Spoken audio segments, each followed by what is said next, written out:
नागपुर में शादी का झांसा देकर युवती से दुष्कर्म करने का मामला सामने आया है। 22 वर्षीय पीड़ित की शिकायत पर पुलिस ने सक्करदरा निवासी 29 वर्षीय आरोपी ऋषिकेश दिनेश भोयर को गिरफ्तार कर लिया है। आरोप है कि शादी का वादा कर आरोपी ने कई बार शारीरिक संबंध बनाए और बाद में शादी से इनकार कर संपर्क तोड़ दिया। नागपुर में 22 वर्षीय युवती ने शादी का झांसा देकर दुष्कर्म किए जाने की शिकायत दर्ज कराई है। पीड़िता के अनुसार वर्ष 2023 और 2024 के दौरान सक्करदरा थाना क्षेत्र निवासी ऋषिकेश दिनेश भोयर ने शादी का वादा कर उसे यशवंत स्टेडियम के पास स्थित एक होटल में कई बार बुलाया और शारीरिक संबंध बनाए।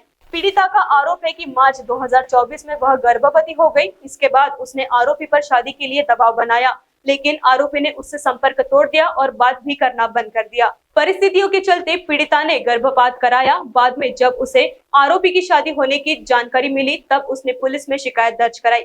शिकायत के आधार पर पुलिस ने आरोपी के खिलाफ मामला दर्ज कर उसे गिरफ्तार कर लिया है।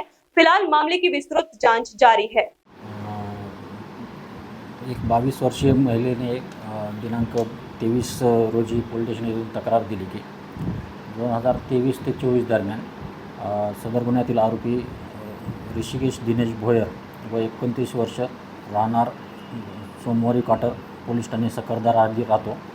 हा तिला लग्नाचे आमिष दाखवून 2023 आणि 24मध्ये यशवंत स्टेडियम येथील एक HDFC बँकेजवळ ओयो हॉटेल आहे, तिथे येऊन वारंवार शारीरिक संबंध ठेवले। त्यातून ती मार्च 2024मध्ये गर्भवती राहिली। त्यानंतर तिने त्याला वारंवार लग्नासाठी बोलला असता तो त्याने तिच्याशी संपर्क बंद केला। त्यानंतर फोन पण बोलणे बंद केले।